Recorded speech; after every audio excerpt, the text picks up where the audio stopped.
Yep. Yep. Hey, everybody, this is the Kelly Williams Show with your home TV. And I'm like, there's so much happening here. I don't even know what I'm saying.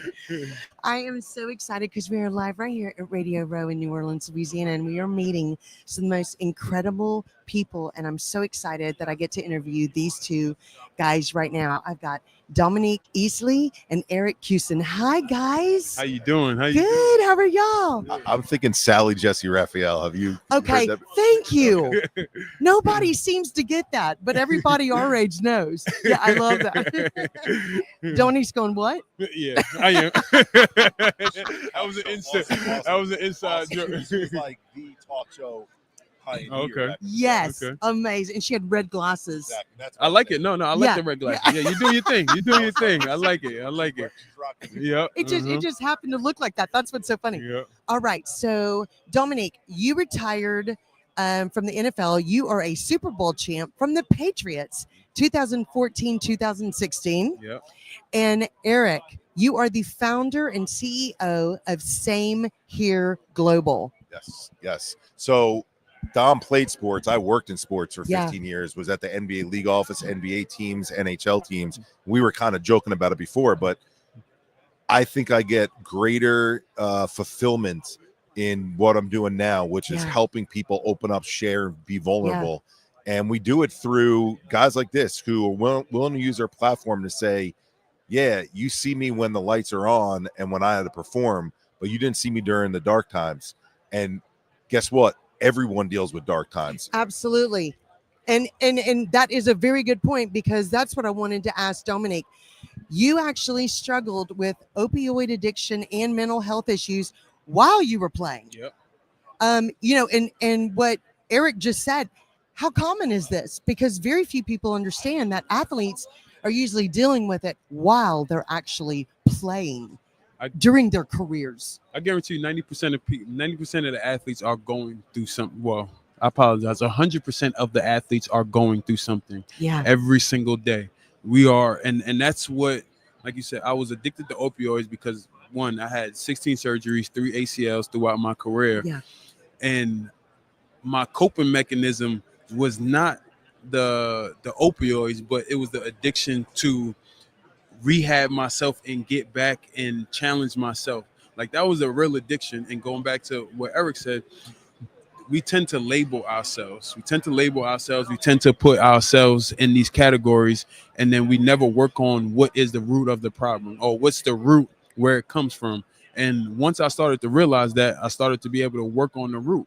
You know what I mean? Like, I started to tell my story. I started to have relatable stories being told to me. So now I'm understanding how to manage what I'm going through, how to get through what I'm going through, not get past it, but get through it, because this is a forever journey. Absolutely. Eric,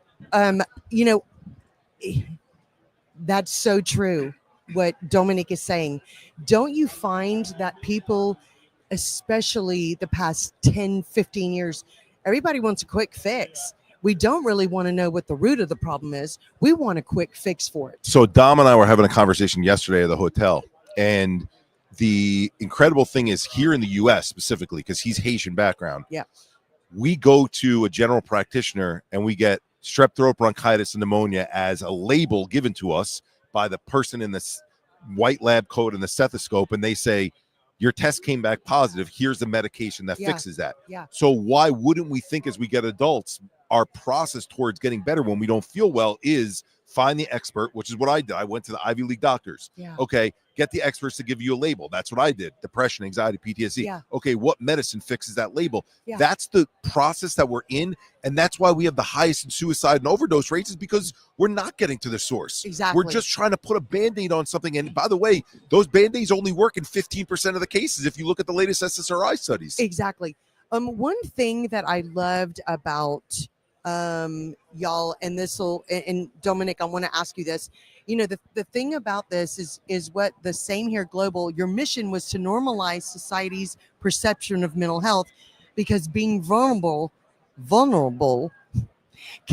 is what really sets you free. Yeah. I think what happens with veterans, pro athletes, and people that are in a spotlight or supposed to be strong and and really be role models for everybody that everybody looks up to. You tend to think, I'm scared to be vulnerable because I'm the one that everybody's looking at to be strong, this person, this certain way. And that's what they see. I don't want anybody to know that I'm struggling. Yeah. And for someone like that's in the public eye, right? It's a consequence. When you come out, especially back then, if somebody was to come out and say, "Oh, I've thought about killing myself," that person will be on eye watch. Now that person will be treated like he's a patient, not like he's a human being that's going through something. And that has always been the problem. And that's why athletes or people in the spotlight, it's hard for them to come out and tell their story, because now people can use it as a weapon, right? And that's yeah. Yes. And here's the reason I want to piggyback on the point is because here you're seeing it from a professional athlete's perspective, or someone will look at me and say professional sports executive perspective. But in the home, what we're trying to do is for kids who are growing up, when your family's going through something, sometimes you're looked at as being the leader in the home, even though you're the young kid. Why? Because you need to put smiles on people's faces, because you need to get them out of the pain that they're going through because your brother's sick, or because of other sibling passed away, or because parents broke up. So yes, you're right that the athletes and the military, they have to have a certain bravado, but then there's roles in the home where the bravado is expected as well. And they go into the same patterns that the athletes and the military folks do. So it's everyday people that we're talking. So when he says it's 100% of people, that's truly, it's 100%. I agree with that. And the problem is that especially with mental health issues and struggling with addiction, people, you get a little stigma. Like you were saying, people look at you and go, he's crazy, he's sick, he's not. You don't want that. And what happens is that if that title or that label gets put on you, especially as a pro athlete or something like that, that may be career ending for some people, and can affect everything after the field, after you even get out of that. And that's heartbreaking, because that's not how it should be at all. And this is what y'all are helping do. Well, and it's a double-edged sword in a way, because you're victimized, okay? And so you're right. From a contract perspective, it can hurt your contract. But here's then the other side of it, which is insidious. Once you get that identity, now it becomes, okay, you opened up about addiction. Okay, you're the addiction speaker now. And now you can have. So the problem is everything remains with the label. The label is either what detracts you or makes you a star. We're trying to find the messy middle, which is for everyone, which is, it shouldn't be sexy. It should be what we talk about and deal with every single day. You agree with that? Yes, I love that. Excuse me. So, Dominic, when did you realize that you really needed to do something and that you needed help, and you said, I want to get this fixed, but I want to do it the right way and maybe help others? So it's interesting, because when I actually started the journey of it, it wasn't supposed to be because I was trying to work on myself. It was specifically for a specific thing I was taking care of. And I went to a facility where they worked on depression, they worked on anxiety, and then I wound up finding that I had childhood trauma. Wow. So I never, and it's crazy because I just told Eric this yesterday, is that the one person that I used to always say that was my queen and that never hurt me was actually the first person to hurt me, was my mother. And it wasn't her fault. Like, she didn't mean to do it. She was just trying to go about life. And I didn't understand what that hurt was and how I reacted off of that hurt. So from there, started working on myself. And then I was being a little bit vulnerable. I was being vulnerable a little bit, but I really wasn't being vulnerable without any type of expectation. Then I remember I have 3 boys. So, and like I said, like he said, I'm Haitian, and my middle child, he's like me. So he's a little knucklehead. He's crazy. So he did something. He got in trouble, and then I wound up disciplining him like I used to be disciplined, and nothing happened. There was no reaction from him. There was nothing that took place like I was expecting, because I was expecting him for him to realize what he'd done and why I did it, and that didn't take place. And I sat in my room. I'm just like, yo, what happened? What can I possibly do? And I actually went and talked to my son, my oldest son. He's 12 now. He was 10 back then. And he really sat there and told me and was like, yo, all you had to do was just talk to him. You can talk to him. You can figure out why he did what he did. And it worked. it actually worked. And once I realized, oh wow, I was just vulnerable with my son, and I had some type of benefit. So in relationships, in business relationships, and friendships, in life, being vulnerable is nothing but beneficial, as long as that you don't have an expectation of that person who you're being vulnerable to. Because if you have an expectation of somebody you're being vulnerable to, that's not being vulnerable. That's just manipulating the conversation for you to be able to get what you need and not working on yourself. Oh, that's a very good point. Yeah. Really good point. Eric, are you finding that once y'all partnered up and you're going through this journey and as you're helping so many others along the way, are you finding that people are started appreciating being real, the realness about, these stories and what people have gone through, because it seems like that's getting better, So I'll say this, going into, because we were just talking at the last table, if you go into a presentation saying I'm presenting about addiction, I'm presenting about suicide prevention, you're going to lose people right off the bat. You have to come in with your story. Okay. And so this, you haven't heard this yet. So we were in a school, this was like last week, and we did the presentation that we do, which we call Pillar 1, which is all about vulnerability and sharing our story.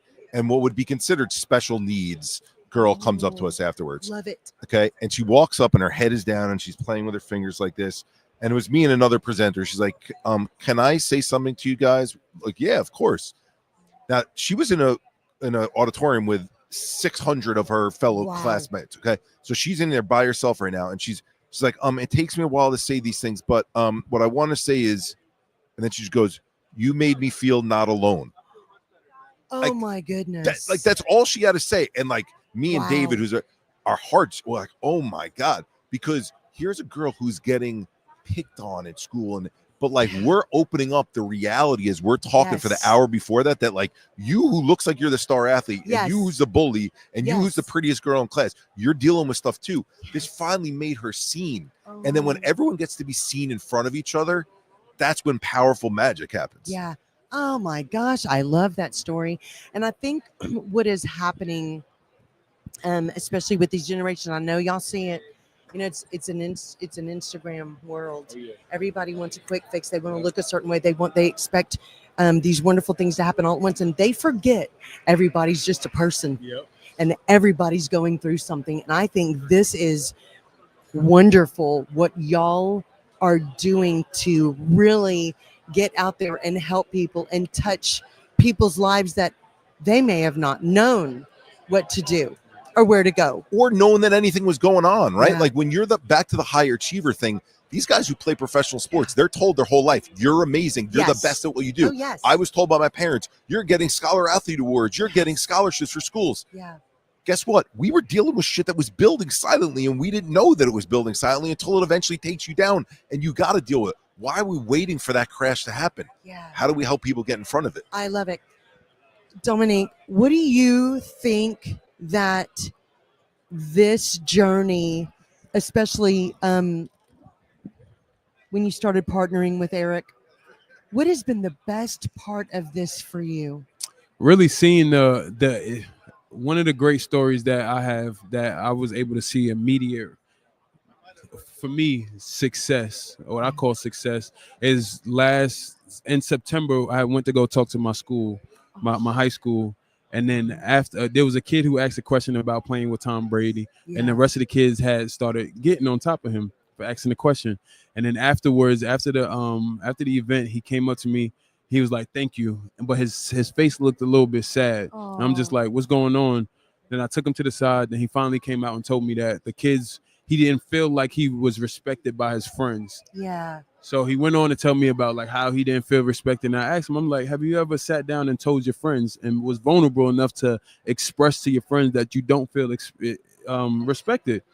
So the next day, we had this Hall of Fame introduction at my high school. So I was coming back, and then I just see a kid running from across the field with a big smile on his face. I'm just like, what's up? What's going on? What's going on? He's like, I talked to them and they understood. They apologized. And it was like, for me to hear that is pretty cool, because I was sitting in the same exact shoes. I was sitting in the same exact seat. I knew exactly how he felt, in the sense of like, oh, I'm able to talk to somebody. You know what I Yeah, mean? And when I was growing up, absolutely. I wasn't able to do that. Yeah. So that is my satisfaction, and that is my happiness, being able to do this and see kids being able to now be vulnerable and express what they're getting out. And not only that, but the reaction that you're getting from your friends now. Now it's playing on both sides. You know what I Yeah. mean?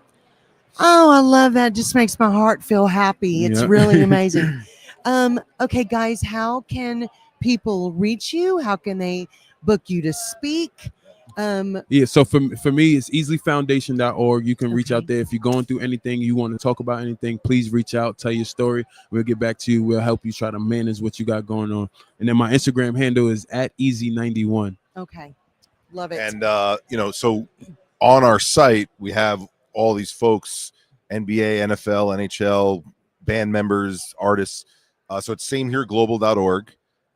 The social channels are @samehere_global. But the thing I really wanted to share today, because I want people to have resources, is that we have a free app called Same Here Scale in both app stores. Wow. So that you can track and measure your movement on a continuum of mental health, and that there's evidence-based exercises to proactively work on yourself. Amazing. So Amazing. really pushing that and making sure that people have something that's Yeah. tangible that they can use. Oh, I love this.